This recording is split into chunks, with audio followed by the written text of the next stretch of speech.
ఇది దీన్ని మాత్రమే నీకు ఇవ్వగలం.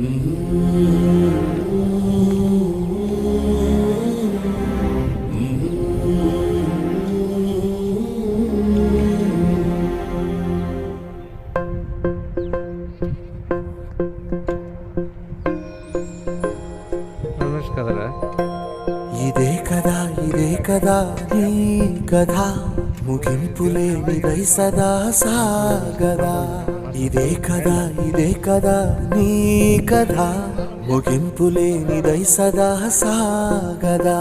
నీ కంటి రెప్పలంచున మనస్సు నిండి పొంగిన ఓ నీటి బిందువే కదా నువ్వెతుకుతున్న సంపద. ఒక్కొక్క జ్ఞాపకానికి 100 ఏళ్ల ఆయువుందిగా, ఇంకెన్ని ముందు వేచనో అవన్నీ వెతుకుతూ పదా.